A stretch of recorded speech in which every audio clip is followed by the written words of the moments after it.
Você está amamentando ou vai começar a amamentar? Se você está nessa situação, fica comigo, tem uma coisa muito interessante para você. Aqui no Sicredi não é só dinheiro, é ter com quem comprar. Abra sua conta no Sicredi. Boa tarde, mais um Saúde e Bem-Estar com você. Hoje a gente tem o prazer de trazer de novo aqui para nós entrevistarmos a doutora Camila, odontopediatra, especialista e expert em amamentação. Boa tarde, doutora Camila, tudo bem? Boa tarde, tudo ótimo. É um prazer te ter aqui novamente, viu? O prazer é meu de estar aqui falando o básico que precisa sempre ser dito e reafirmado. E olha só, você tocou num assunto bem bacana, o básico que precisa ser dito e reafirmado. Um dos motivos de você estar aqui é porque na outra entrevista que você deu surgiu muitas dúvidas. E por mais que seja o básico, as mães ainda se perdem muito com relação à questão da amamentação. Acho que por uma falta de orientação, às vezes por parte do médico ou da própria situação. Então deixa eu te fazer uma pergunta. O que você, na sua área de atuação de amamentação, o que você enxerga mais de problemática para a questão da amamentação nas crianças? E, na verdade, o maior problema é a falta de consciência das mães em quão é importante amamentar, né? A gente olha a amamentação como nutrição, mas a amamentação ela é o equilíbrio de todo um organismo. Então, quando a primeira etapa não funciona, com certeza aquela criança vai carregar consequências durante toda a vida.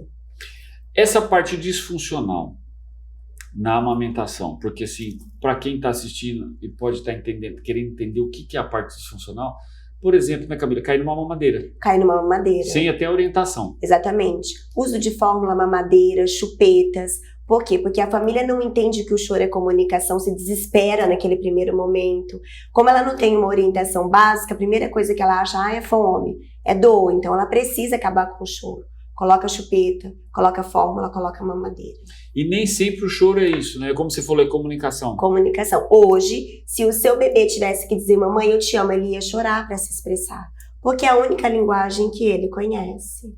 Que legal, bacana você falar isso. Olha, muitos se desesperam com o choro, né? Exatamente. Acha que o choro entra em desespero e na verdade é uma forma de comunicar. Sim, a partir do momento em que a gente entende o choro como comunicação não ruim e não bom, a gente tem mais cautela para passar os processos, né? Não atropelar as coisas. E Camila, deixa eu te fazer uma pergunta. Quais os tipos de consequências que podem ser desencadeados numa criança que entrou precocemente numa madeira inadequada, em fórmula?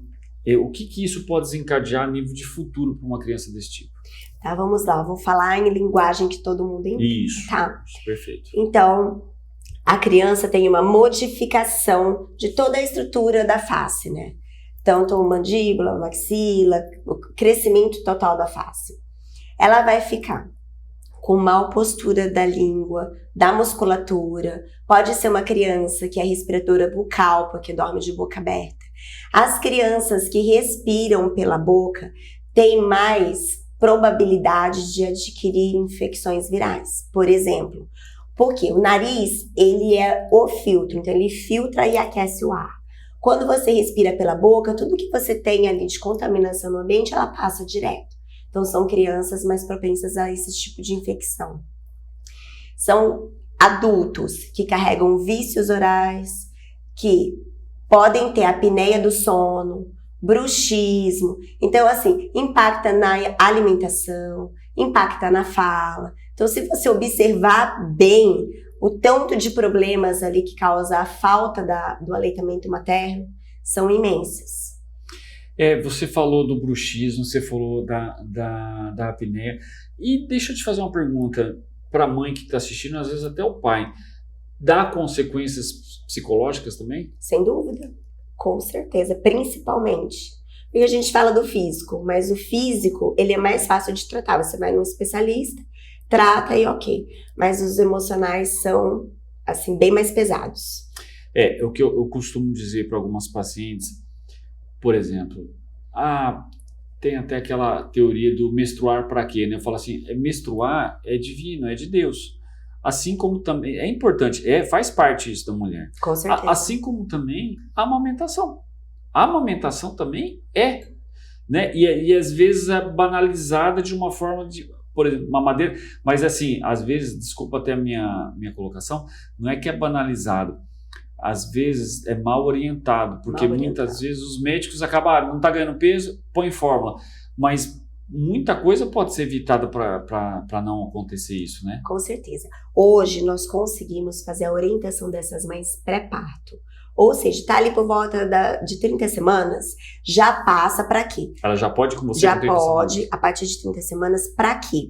Eu vou passar para essa mãe o que ela precisa saber nas primeiras semanas. Sobre o choro, sobre o porquê não ofertar fórmula, sobre formas alternativas caso precise completar. Como fazer massagem, ordenha, colocar o bebê no peito. Então, ela já chega preparada, ela sabe o que esperar daquele momento.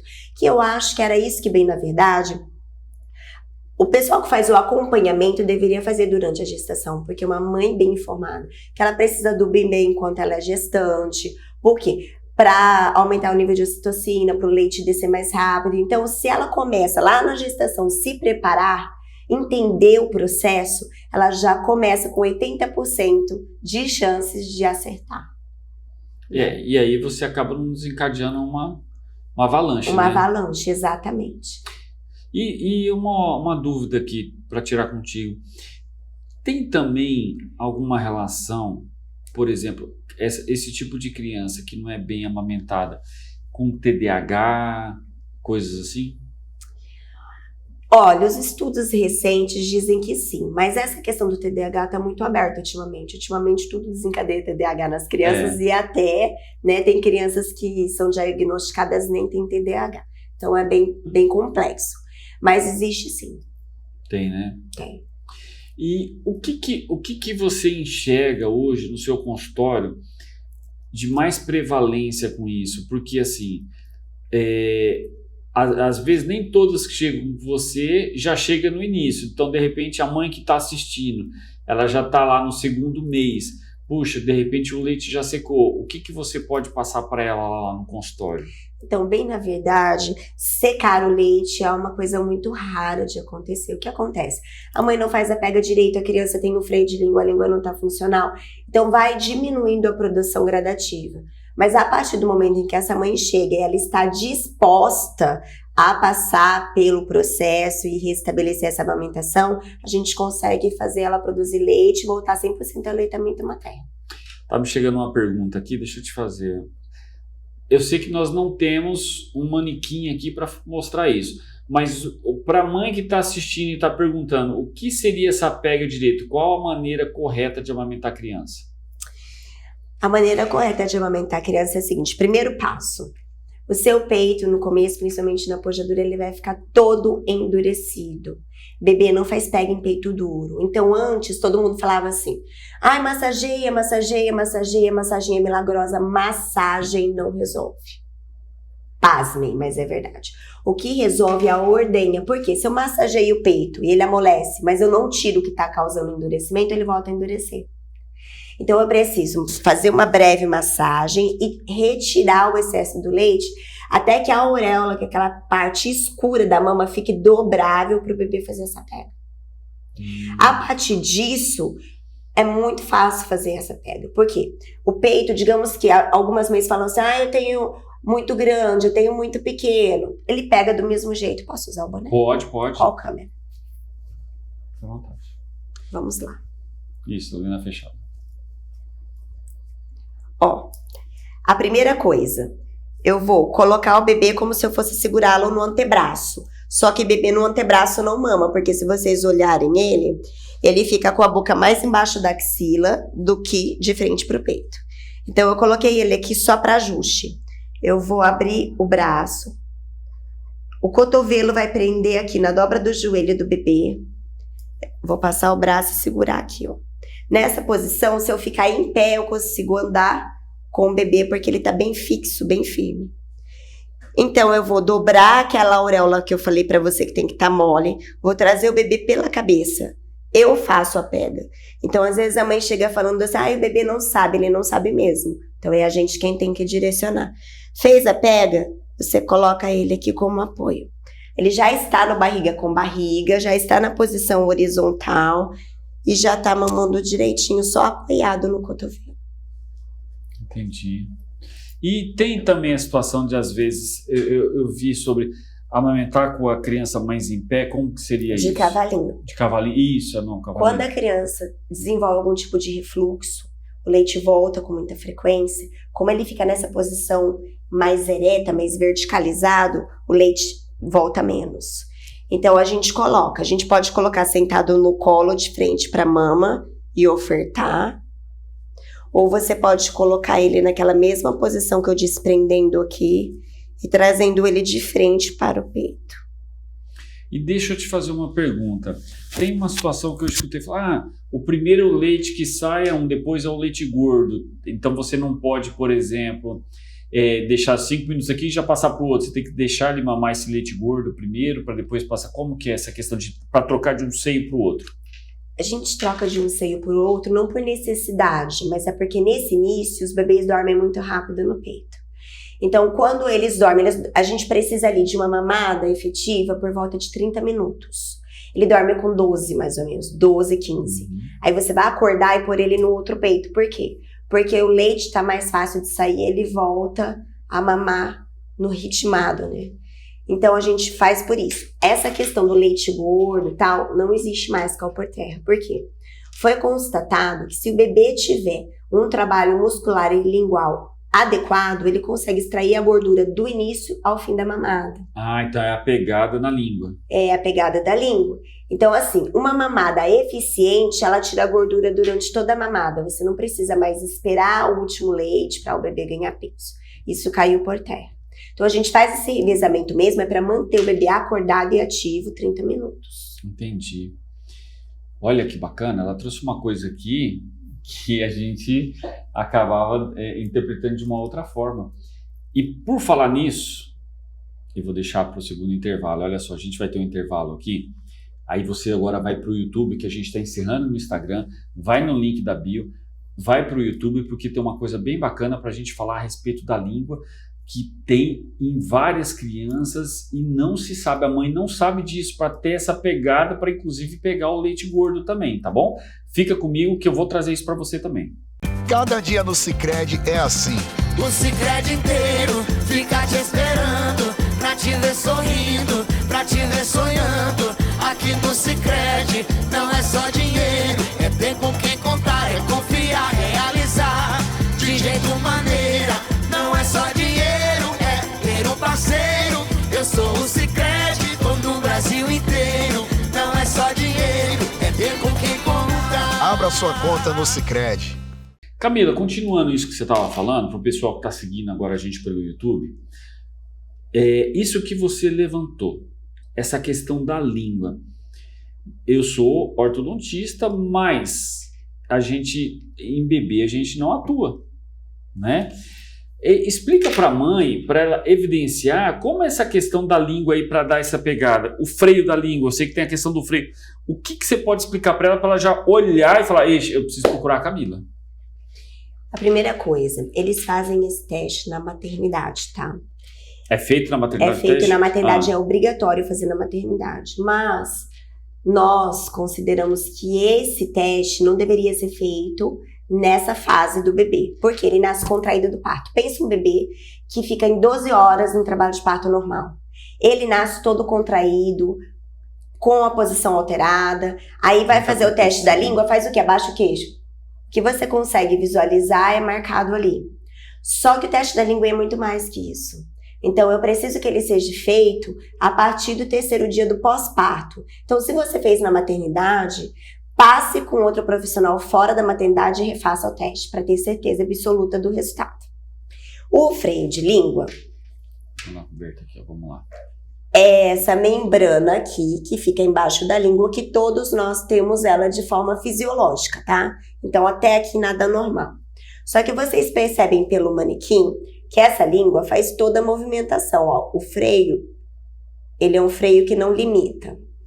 A partir do momento em que eu tenho a limitação desse freio, ele é inserido no local errado, ou ele é muito grosso, eu não consigo movimentar a minha língua, eu não consigo colocar lá no céu da boca, ó.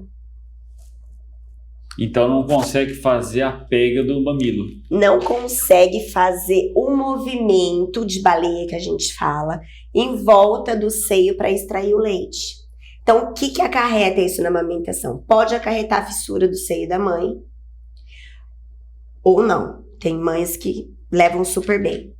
Mas a maior consequência é o bebê cansa muito durante a mamada, porque ele faz um esforço compensatório. Toda vez que ele vai fazer um movimento de sucção, esse freio puxa a língua para baixo. Aí ele vai e faz força de novo. Então são bebês que têm calinhos na boca, que não conseguem ficar muito tempo na sucção, dormem muito no peito. Bebês que têm tendência a ter icterícia por conta disso, lá no início da amamentação, por baixa ingesta de leite materno. Então, a consequência disso é muito grave na amamentação. A gente precisa ficar bem atento. Não, você está falando aqui, se você prestar atenção, até na área que eu atuo da parte do sono, uma das primícias é a língua no céu da boca. É a língua no céu da boca. E muitas vezes, se hoje já tem, imagina lá atrás o tanto de pessoas que não tinham. Porque essa questão do que você está falando do teste, lá para trás não tinha isso. Não tinha. E assim, eu faço em adultos também. É a única área que eu atuo em adultos também, né? E os adultos chegam questionando assim, mas o que causa? Porque eu sempre falei bem. Então, a gente faz um esforço compensatório para falar. Mas aí a gente descarrega em outra parte. Então, pode ser bruxismo, pode ser ronco, apneia do sono, enxaqueca, torcicolo, problema na coluna. Sabe aquelas pessoas que têm uma perna maior que a outra? Pode ser. Então, assim, você vai... atua em tudo, atua em tudo. Né? Daí você vai puxando, a pessoa fala, eu tenho isso, eu tenho aquilo, eu tenho aquilo. E aí, liberou o freio de língua, passa com um profissional especialista em respiração, em ronco, apneia, resolve todo o problema. Então, assim, é incrível como esse freio de língua influencia na vida do ser humano num todo. Camila, estão me perguntando aqui, para fazer em recém-nascido, tem que anestesiar? Tem que anestesiar. É obrigatório anestesiar, porque sente dor, tá, gente? Sente dor. Sente dor. Uhum. E é tranquilo anestesiar um bebê recém-nascido? Pra mim é. Até com o olho fechado. Não, é super tranquilo. Porque, bem na verdade, eu explico pra família assim. Não dá ponto, né? Não, em alguns casos, não. Só se tiver algum tipo de hemorragia, fator de coagulação deficiente, daí sim. Mas até 6 meses não dá ponto. Ontem eu fiz um paciente de 12 anos conseguir sem fazer ponto. Que legal. Uhum. E Camila, isso quase não é falado, né? Por exemplo, língua, freio de língua, amamentação. Os profissionais estão muito lá numa outra ponta e não está prestando muita atenção no básico, que é o que você falou. Exatamente. O básico não é bem enfatizado, né? Teu caso ali, você só atua, para a mãe que está aqui assistindo, você só atua em recém-nascido ou você atua na pediatria também? Eu atuo na pediatria também, eu faço a segmentação. Então hoje eu atendo pacientes que têm 10 anos, que eu fiz lá atrás, desde bebezinho. Eu faço toda a segmentação. Adulto não? Adulto só freio de língua, freio lingual. Só freio lingual, né? E o que mais pode levar a uma criança, porque às vezes a mãe que está assistindo e estão me perguntando aqui, acha que é só a fala. Você acabou de mostrar que não, a amamentação. Quais outros distúrbios pode ocorrer para uma criança, e por mais que ela, às vezes, a mãe não viu e aí caiu não conseguiu amamentar e aí foi para a fórmula, o médico também não prestou atenção, foi para a fórmula. O que essa mãe pode fazer? Ela indo lá com você, isso pode ser resolvido? O que pode acontecer de catástrofe na vida do filho dela? Vamos lá. Digamos que essa criança, ela tenha o freio lingual alterado, né? E a gente precisa fazer essa correção do freio lingual. Por quê? Mesmo que ela não tenha uma influência na amamentação. Tem mães que produzem muito leite. O bebê não precisa fazer função de língua para poder conseguir sugar. Ele encaixou a boca, tá caindo leite, ele tá fazendo o quê? Deglutindo, mas ele não tá usando a língua para fazer a extração do leite. Porque a mãe deve estar achando que às vezes pode ser uma facilidade dela do leite, né? Aí vai lá, o que acontece? O peso tá ok. Acha que tá ok, mas o bebê não tá trabalhando estrutura facial. Chega lá na introdução alimentar, ele precisa de função de língua, precisa da musculatura trabalhada, forte. Consegue se alimentar? Não, são as crianças que têm seletividade. Por quê? Criança não tem dente, tá? Então, como que ela vai iniciar o processo de digestão? Ela vai jogar o alimento no céu da boca, amassar com a língua e a língua vai empurrar o alimento para trás. Se essa língua não alcança o céu da boca, como ela faz isso com o alimento? Aí vai engolir o pedaço inteiro, o pedaço vai voltar. Aí a criança vai ficar com mal-estar porque o pedaço voltou. Toda vez que ela pegar um pedaço, ela vai querer colocar o pedaço para fora porque ela vai ficar com a sensação desconfortável. Então vai desencadear um problema digestivo numa criança. Então, assim, hormonal, tudo que vocês pensam, né? Aí, digamos que lá na introdução alimentar, a mãe falou assim, não, tá tudo bem, deixa ele com essa seletividade, ele come só banana, tudo bem. Daí, na outra fase, ele comeu só salsicha, que é péssimo, mas é a textura. Depois, ele comeu só espetinho, almoço, jantar, mas tá ok, tá nutrido. Passa lá na fala. Aí, as letras, as palavras que precisa, lá, tra, bra, não fala. Né? E aí vai fazer o quê? Passar com a fono? Pode passar com a fono, mas a fono não consegue trabalhar uma língua que não tem função. Ela tá presa, ela não tem movimentação nenhuma. Então aí vai ter que fazer a cirurgia numa criança de 3 anos, que tá com atraso de fala, que troca o L pelo R. Então assim, a coisa só vai piorando. Nossa, Camila, o que um pontinho lá atrás leva pra gente no futuro? Leva. É o básico. É o básico. É o básico.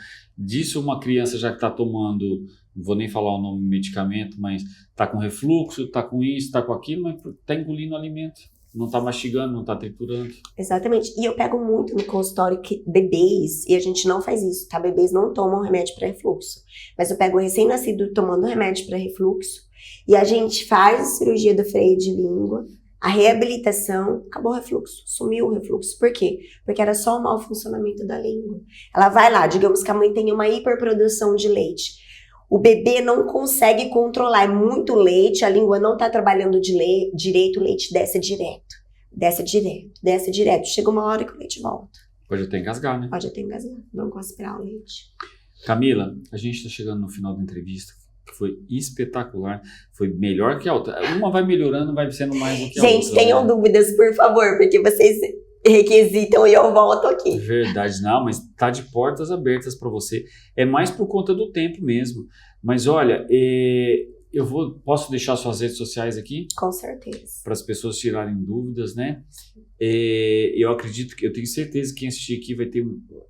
Acho que não é questão de ter dúvida, vai ter a necessidade de poder procurar. Com certeza. Né? Ele fala que assistiu no Saúde e Bem-Estar que vai ter desconto. Ela falou para mim, tá? Brincadeira, Camila.